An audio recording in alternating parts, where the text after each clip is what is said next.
Hujambo, hiki ni kipindi cha Neno na ni mimi hapa Pamela Omodo ambaye ninakukaribisha kwenye hiki kipindi cha leo.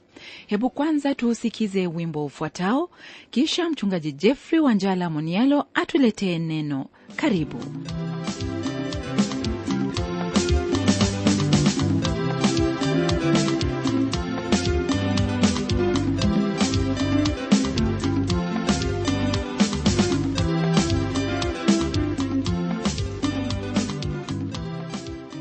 Tumaini langu ndugu msikilizaji ni kwamba neema ya Mungu imekuwa nawe tangu tulipoachana kwenye kipindi kilichopita. Karibu kwenye mafundisho ya neno la Mungu kutoka kwenye kitabu cha Mambo ya Nyakati ya Pili, somo letu likiwa kwenye sura ya 21 tukianzia aya ya 8 hadi sura ya 24 aya ya 3. Kwa sababu ya muda nitazingatia aya za kimsingi. Kwenye sura hii ya 21 tuendelea kuona habari za mfalme Yehoramu. Huyu hakufuata njia ya Yehoshafati babaye, bali njia za wakweze Ahabu na Yezebeli, watu waliotenda maovu sana katika ufalme wa Israeli au Efraimu. Neno la Mungu latuambia hivi kwenye aya ya 8 hadi 10. Zamani zake Edomu wakasi chini ya mkono wa Yuda, wakajifanyia mfalme. Ndipo akavuka Yehoramu na maakida wake na magari yake yote pamoja naye, akaondoka usiku, akawapiga Waedomi waliomzunguka yeye na hao maakida wa magari. Hivyo Edomu wakasi chini ya mkono wa Yuda hata leo. Wakasi na Libna zamani zizo hizo chini ya mkono wake, kwa sababu alikuwa amemwacha Bwana Mungu wa baba zake. Maandiko haya yatuambia wazi kwamba hukumu ya Mungu iliwajia hao wa Yuda kwa sababu ya ukengeufu wa Yehoramu. Amani hata kuwa nayo mfalme yule, kwa kuwa alimwacha Mungu wa baba zake. Kwa wale wanaofikiri kwamba Biblia haineni lolote kuhusu hukumu ya Mungu juu ya dhambi, jambo moja ni dhahiri kuwahusu, nalo ni kwamba hawalijui neno la Mungu wala kuamini lililoko kwenye Biblia. Mtu yeyote anayesoma neno la Mungu atafahamu na kuona kwamba Mungu huhukumu dhambi, wala hawezi akaacha mkosaji bila ya kumhukumu. Dhihirisho la hili ni kwambialo ni wana wa Israeli ambao kwa ajili ya dhambi walizotenda juu yake Mungu hawamo katika nchi yao kama inavyowapasa. Kwenye aya ya 11 maandiko yaendelea kutuambia hivi: tena ndiye aliyefanya mahali pa juu milimani pa Yuda na kuwaendesha katika uasherati wenyeji wa Yerusalemu na kuwakosesha Yuda. Yehoramu ijapokuwa aliona jinsi babaye alivyoongoza watu ili wamrudie Mungu, yeye alichagua kuwarudisha watu katika dhambi. Kwa sababu ya aliyokuwa kitenda, Mungu alimwagiza mtumishi wake ili amwasilishie mfalme yule ujumbe. Mtumishi huyo ni Eliya. Neno latuambia hivi kwenye aya hiyo ya 12 hadi aya ya 15: likamjia andiko kutoka kwa Eliya nabii kusema, Bwana Mungu wa Daudi baba yako asema hivi: kwa sababu hukuziendea njia za Yehoshafati baba yako, wala njia za Asa mfalme wa Yuda, lakini umeiendea njia ya wafalme wa Israeli, ukawaendesha katika uasherati Yuda na wenyeji wa Yerusalemu, kama walivyofanya nyumba ya Ahabu. Tena umewaua ndugu zako wa nyumba ya baba yako waliokuwa wema kuliko wewe. Tazama, Bwana atawapiga pigo kubwa watu wako na watoto wako na wake zako na mali yako yote, nawe utakuwa na ugonjwa mkuu kwa maradhi ya matumbo yatakapotokea matumbo yako kwa sababu ya ugonjwa huo siku kwa siku. Rafiki msikilizaji, hapa Mungu anena na mtu huyu akimwambia yatakayompata kwa sababu ya uovu aliokuwa ameutenda. Mtu huyu aliwaua ndugu zake waliokuwa wema kumliko, na zaidi ya yote akawafanya watu wa Yuda na wenyeji wa Yerusalemu kuasherati kwa kuabudu miungu ya kigeni. Badala ya kufuata Mungu wa baba zake, aliamua kufuata tabia za wakweze, yani Ahabu na Yezebeli, kwa kufuata miungu ya kigeni. Katika hili tuona kwamba ujumbe huu ulitoka kwa huyo nabii Eliya. Watu wengi wamefikiri na kusema kwamba Eliya ni kati ya manabii ambao hawakuandika lolote. Ni kweli kwamba hakuna kitabu chochote kinachoitwa kwa jina lake, lakini ujumbe, msikilizaji, aliuandika. Naye alianza kwa ukali mno, akimwambia mfalme yule kwamba kwa sababu hakuziendea njia za Yehoshafati wala njia za Asa mfalme wa Yuda, ni lazima atahukumiwa. Eliya ndiye nabii aliyefaa kuleta ujumbe ule kwa namna ile kwa mfalme huyo. Yaliyomo kwenye ujumbe huu ni ya kawaida, ila hali ndiyo tofauti. Ila kuna swali tunalofaa kujiuliza, nalo ni hili: je, Eliya ni nani? Kumbuka kwamba ujumbe huu ni kwa Yehoramu mwana wa Yehoshafati. Neno latuambia kwamba Eliya alichukuliwa na magari ya moto kwenye mwaka wa 18 wa utawala wa Yehoshafati. Hayo ni kwa mujibu wa kitabu cha Wafalme. Kwa hivyo hakuwepo wakati alipoanza kutawala huyo Yehoramu mwana wa Yehoshafati. Kwa hivyo wazo la mara moja ni kwamba haiwezekani kuwa ndiye aliandika ujumbe ule. Wasomi wengine hufikiri kuwa Eliya huyu ni mwingine na si yule Eliya Mtishbi. Rafiki, iwapo mwandishi wa ujumbe ule hakuwa Eliya Mtishbi, basi Mungu angelitujulisha hivyo. Eliya ndiye aliandika huo ujumbe. Swali lingine ni hili: je, aliandika lini? Bila shaka ni lazima iwe aliandika ujumbe huo kabla ya kuchukuliwa kwake. Yote haya ni mambo ya kimiujiza, yani uwezo wa Mungu ukiwa kazini. Unabii, msikilizaji, hufanyika kwa uwezo wa Mungu. Mfano, Isaya alinena habari ya mfalme wa Uajemi jina lake Koreshi karne 2 kabla ya kuzaliwa kwake. Danieli naye aliandika habari za Iskanda mkuu, naye Eliya akatabiri kuhusu utawala wa Hazaeli katika Shamu. Mika katika unabii wake alitabiri kuwa Masihi atazaliwa katika mji wa Daudi uitwao Bethlehemu.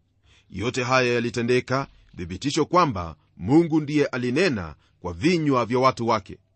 Swali la mwisho ni hili: je, Eliya aliandika haya akiwa wapi? Eliya, kama vile twafahamu, alikuwa nabii kwa huo ufalme wa kaskazini.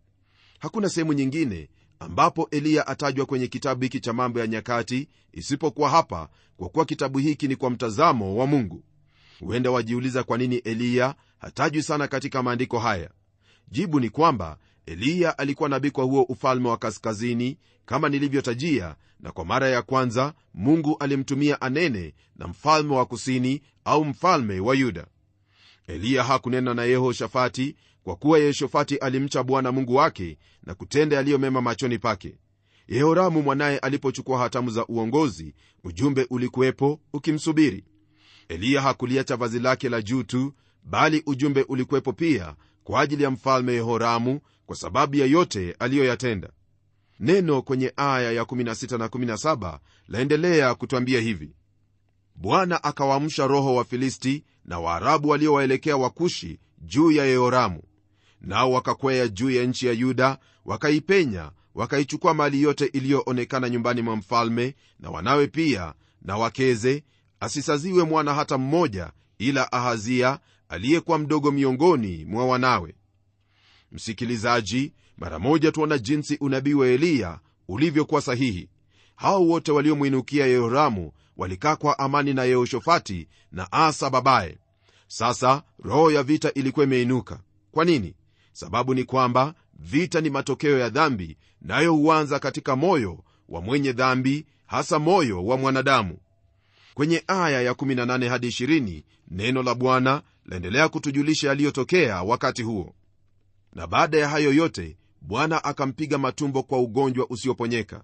Ikawa baada ya siku ikiisha miaka 2, matumbo yake yakatokea kwa sababu ya ugonjwa wake, akafa akiugua vibaya, wala watu hawakumfukizia mafukizo kama ya baba zake. Alikuwa na umri wa miaka 32 alipoanza kutawala, akatawala huko Yerusalemu miaka 8, akafariki bila kutamaniwa. Wakamzika mjini mwa Daudi, ila si katika makaburi ya wafalme. Katika maandiko hayo yanayomalizia sura hii ya 21, tunaona kuwa mfalme huyo hakupendwa hata kidogo. Kwa sababu ya maovu aliyofanya, Mungu alimhukumu, na pia alipozikwa, neno latuambia kwamba hakutamaniwa. Hiyo ni kutuambia waziwazi kuwa uovu wake ulikuwa kero kwa watu hao wa Yuda, maana hapo awali Yehoshafati babaye alikuwa amewarejesha kwa Mungu, lakini kwa sababu ya uovu wa Yehoramu watu wale walipata hasara, maana walivamiwa na Wafilisti na Waarabu pamoja na Wakushi. Mtu huyo alikuwa hasara katika taifa hilo, na ndivyo, ndugu msikilizaji, ilivyo kwa wafalme au viongozi wanaokosa kumcha Bwana Mungu. Mungu akusaidie kiongozi wa tabaka yoyote ile, upate kutenda kama vile ya kupasa, ili Mungu ayabariki maisha yako na uache urithi ambao watu wa Mungu watakubariki kwayo. Tunapogeukia sura ya 22, neno la Bwana latuambia hivi kwenye aya ya 1: nao wenyeji wa Yerusalemu walimfanya Ahazia mwanawe mdogo awe mfalme mahali pake, maana wakubwa wote wamekwisha kuuawa na kikosi cha watu waliokuja matuoni pamoja na Waarabu. Hivyo akatawala Ahazia mwana wa Yehoramu mfalme wa Yuda. Majina yaliyoko hapa, ndugu msikilizaji, huwa rahisi sana kutuchanganya kwa jinsi yanavyofanana. Hasa waweza pata kuwa majina tofauti yatumiwa kwa mtu mmoja.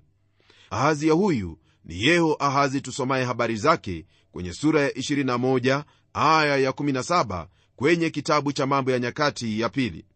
Wana wote wa Yehoramu waliuliwa, akasalia huyu peke yake. Kwenye aya ya 2 hadi 4 neno latuambia hivi: Ahazia alikuwa na umri wa miaka 42 alipoanza kutawala. Akatawala mwaka mmoja huko Yerusalemu, na jina la mamaye aliitwa Athalia binti Omri. Yeye naye akaziendea njia za nyumba ya Ahabu, kwa kuwa mamaye alikuwa mshauri wake katika kufanya maovu. Akafanya yaliyo mabaya machoni pa Bwana kama nyumba ya Ahabu, kwa kuwa hao walikuwa washauri wake alipokwisha kufa babaye hata aangamie. Huyu Athalia, ndugu msikilizaji, ndiye alikuwa mtawala wakati huo. Mwanamke huyo alikuwa binti Ahabu na Yezebeli, mjukuu wa Omri. Ushawishi wa mwanamke huyu ulimfanya mumewe kumwacha Bwana Mungu, na sasa mwanawe Ahazia ashawishiwa naye na kufanya mapatano na huo ufalme wa kaskazini, yani Israeli, hasa nyumba ya Ahabu. Hatua hiyo ndiyo ilikuwa mwanzo wa kuangamia kwake. Haki na hukumu kali itamshukia kwa wakati wake. Kwenye aya ya 5 neno la Bwana laendelea kutwambia hivi: naye akaenda kwa mashauri yao, akafuatana na Yoramu mwana wa Ahabu mfalme wa Israeli, ili kupigana na Hazaeli mfalme wa Shamu huko Ramoth Gileadi, nao Washami wakamjeruhi Yoramu. Huyu Yoramu jina lake lingine ni Yehoramu, naye ni mwana wa Ahabu, wala si yule mfalme wa Yuda aliyekuwa amekufa tayari. Ahazia aliyekuwa mfalme wakati huo ndiye neno la nena habari yake hapa. Huyo ndiye aliungana na mfalme wa Israeli aitwaye Yoramu, naye akajeruhiwa katika vita hivyo. Twageukia aya ya 6 na ya 7, nazo zasema hivi: akarudi Yezreeli ili aponye jeraha walizomjeruhi huko Rama alipopigana na Hazaeli mfalme wa Shamu. Naye Ahazia mwana wa Yehoramu mfalme wa Yuda akashuka amtazame Yoramu mwana wa Ahabu katika Yezreeli, kwa sababu alikuwa hawezi. Basi kuangamia kwake Ahazia kulitokana na Mungu, kwa vile alivyomwendea Yoramu, kwa kuwa alipofika akatoka pamoja na Yoramu juu ya Yehu mwana wa Nimshi, ambaye Bwana alimtia mafuta ili awakatilie mbali nyumba ya Ahabu. Ahazia mfalme wa Yuda alikwenda kumsabai Yehoramu mfalme wa Israeli huko Yezreeli. La ajabu ni kwamba Yehu hakujua kwamba Ahazia mfalme wa Yuda alikuwepo huko. Tazama yaliyotendeka kama vile ilivyo kwenye aya ya 8. Ikawa Yehu alipokuwa akiwafanyia hukumu nyumba ya Ahabu, aliwakuta wakuu wa Yuda na wana wa nduguze Ahazia wakimtumikia Ahazia, akawaua. Wanaotajwa hapa kuwa ni nduguze Ahazia hawakuwa wakuzaliwa naye, kwani wote waliuliwa na wale Waarabu waliowavamia. Soma hayo kwenye sura ya 21 aya ya 17 ya kitabu hiki cha Mambo ya Nyakati ya Pili. Huenda hao wanaotajwa hapa walikuwa wa nyumba ya kifalme au waliokuwa na mamlaka ya aina fulani katika ufalme huo. Wote hao Yehu aliwaangamiza. Neno laendelea kutwambia hivi kwenye aya ya 9: akamtafuta Ahazia wakamkamata, naye alikuwa amejificha Samaria.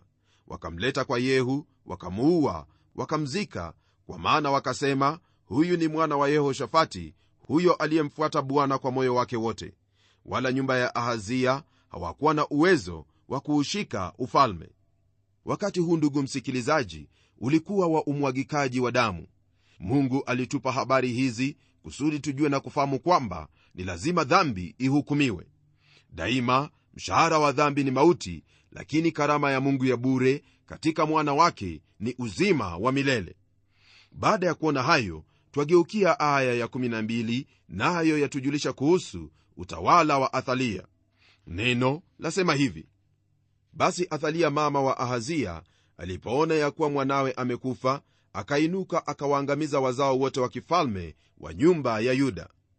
Rafiki, huyu Athalia ambaye ni binti Omri, ni mtu aliyezoea kuona damu ikimwagika katika ufalme ule wa kaskazini au Israeli.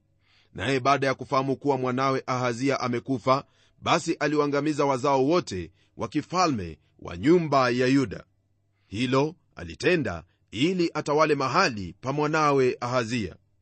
Alipokuwa akiwaangamiza watoto wale, alikosa kumuua mmoja, kwani hakumpata.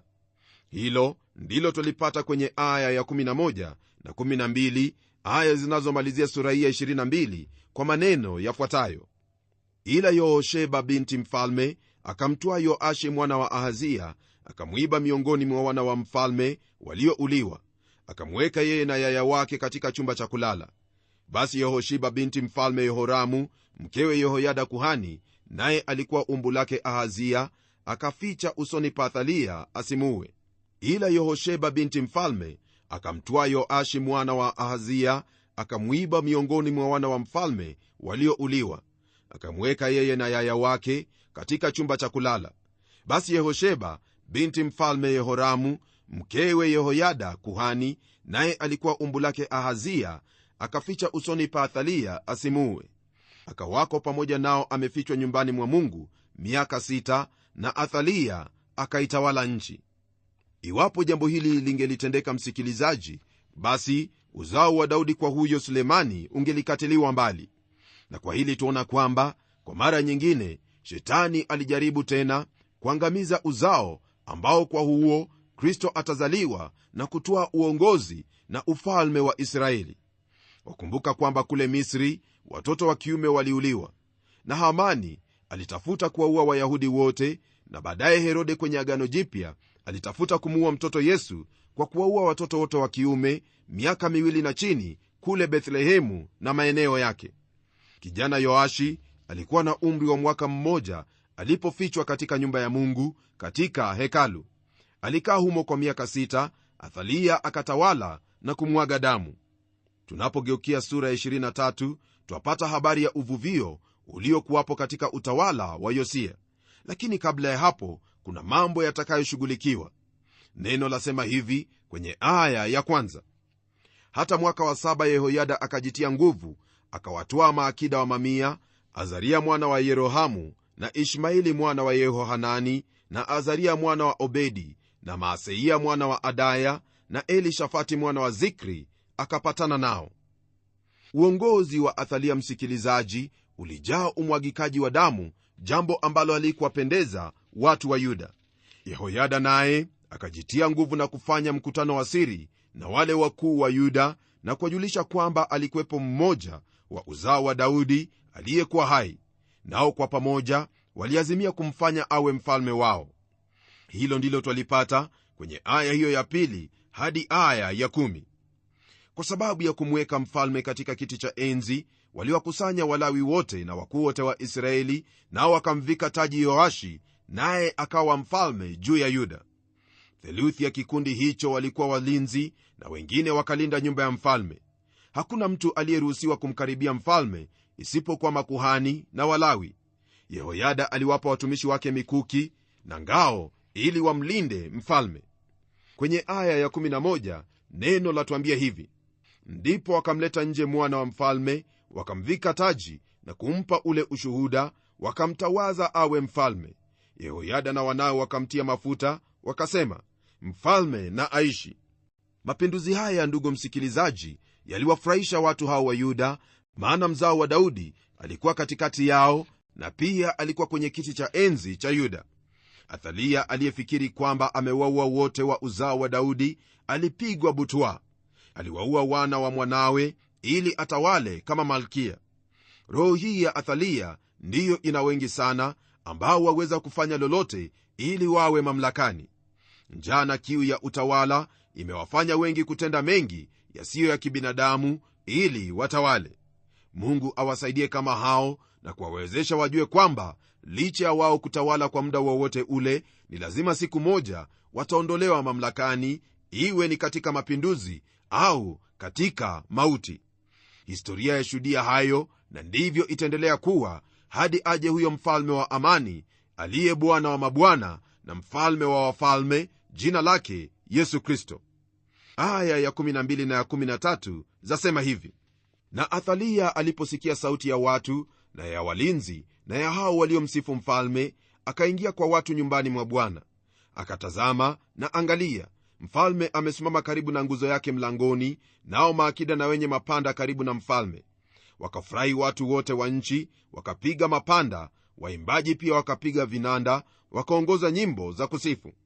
Ndipo Athalia akararua mavazi yake, akasema, fitina, fitina. Athalia alipoingia nyumbani mwa Bwana na kuona yote yaliyokuwa yakitendeka, aliona kuwa Yehoyada kuhani amefanya fitina. Lakini ndugu msikilizaji, aliyekuwa amefanya fitina ni huyo mwanamke, wala siyo Yehoyada, maana Yehoyada alifanya kama vile ilivyo katika maandiko, kwa kuwa Mungu alimpa Daudi ufalme na si nyumba ya Ahabu. Na kwenye maandiko yaliyoko kwenye aya ya 14 hadi 16 twapata habari zifuatazo: Yehoyadi kuhani akawaleta nje maakida wa mamia waliowekwa juu ya jeshi, akawaambia, mtoeni nje kati ya safu, naye yeyote amfuataye na auawe kwa upanga, kwani kuhani amesema, msimuue katika nyumba ya Bwana. Basi wakampisha njia, akaenda kwa kuingia pa mlango wa farasi nyumbani mwa mfalme, nao wakamuua huko.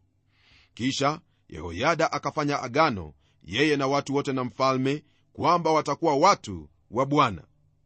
Jinsi ufahamuvyo msikilizaji, Yoashi alikuwa mchanga, kwa hivyo ilimbidi Yehoyada kumsaidia katika utawala. Naye aliwaongoza Yuda na mfalme wao kufanya agano kwamba watakuwa watu wa Mungu, na hivyo kumwabudu yeye pekee. Madhabahu ya Baali yalivunjwa na makuhani wake kuuliwa, nayo ibada kwa Mungu wa kweli iliidhinishwa tena baada ya miaka ya ukengeufu katika utawala wa Azaria na Athalia mamaye. Kwenye aya ya 21 neno laendelea kutwambia hivi: basi wakafurahi watu wote wa nchi, na mji ukatulia, naye Athalia wakamuua kwa upanga.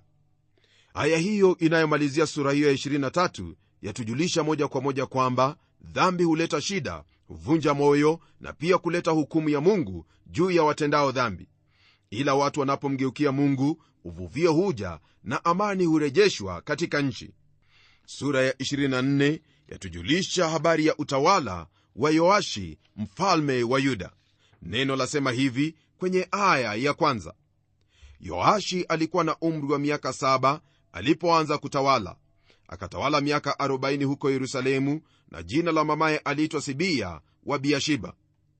Yehoyada kuhani alikuwa na ushawishi mkubwa sana katika maisha ya huyo mfalme mchanga, naye alimuongoza kijana huyo katika miaka yake ya kwanza ya utawala. Kumbuka kwamba babaye Yoashi alipata ushauri kwa mkewe, na hivyo akamwacha Bwana Mungu. Hili ni jambo linalotufundisha kwamba iwapo utapata ushauri wowote ule, ni lazima uangalie ushauri huo na kuuchunguza iwapo wafaa, hasa kulingana na mapenzi yake Mungu. Ikiwa ushauri huo hauambatani na neno la Mungu, basi ushauri huo uutupilie mbali, na wale washauri waondoe karibu nawe. Aya ya 2 na ya 3 zasema hivi: Yoashi akafanya yaliyo mema machoni pa Bwana siku zote za Yehoyada kuhani. Yehoyada akamwoza wake wawili, naye akazaa wana na binti. Muda Yehoyada alipokuwa hai, Yoashi alitembea mbele ya Bwana akitenda kulingana na neno lake. Msikilizaji, fuata neno la Mungu kama vile lilivyo, nawe utabarikiwa. Hebu natuombe. Nakushukuru ewe Mungu uishie milele kwa ajili ya muda ulionipa na ndugu msikilizaji, ili tujifunze kutoka kwenye neno lako. Bwana, tumefahamu ya kuwa iwapo twahitaji utulivu katika maisha yetu, ni vyema kusikia ushauri wako, maana ushauri wako ni ushauri wa ajabu, tena ushauri unaoleta amani katika mioyo yetu, kwa kuwa watutakia mema. Tusaidie tulifuate neno lako na kulitenda katika maisha yetu, ili Bwana tupate kuona siku nyingi, siku ambazo utatupa kutoka kwenye mkono wako wa kuume, mkono wako uliojaa baraka, fadhili na neema kwetu. Nakushukuru kwa ajili ya ndugu yangu msikilizaji, ya kuwa anapozingatia haya na kufuata yote tuliyojifunza, utamjalia mema kama vile ulivyowajalia wote waliofuata neno lako na kulitenda. Jina lako libarikiwe, jina lako litukuzwe, maana najua kuwa haya ndiyo utayatenda, kwa kuwa nimeomba katika jina la Yesu Kristo aliye Bwana na Mwokozi wetu. Amen. Rafiki msikilizaji, Bwana Mungu akubariki na kukuwezesha kutenda haya yote tuliyojifunza, kwa kuwa daima kuna rehema na neema kwa wote wanaomcha Bwana na kufuata neno lake. Mimi ni mchungaji wako Geoffrey Wanjala Munialo, na neno litaendelea.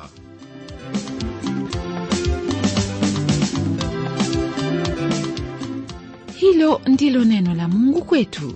Nami na kuhimiza uwasiliane nasi kwa njia ya barua ukitumia anwani hii: kwa mtayarishi kipindi cha Neno, Transworld Radio, sanduku la posta 21514, kisha andika code namba ambayo ni 00505, Nairobi, Kenya.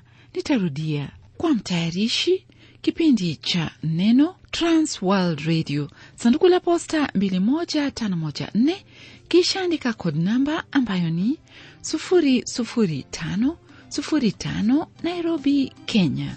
Tukutane tena kwenye kipindi kijacho kwa majaliwa yake Mwenyezi Mungu. Mimi ni Pamela Umodo, na neno litaendelea.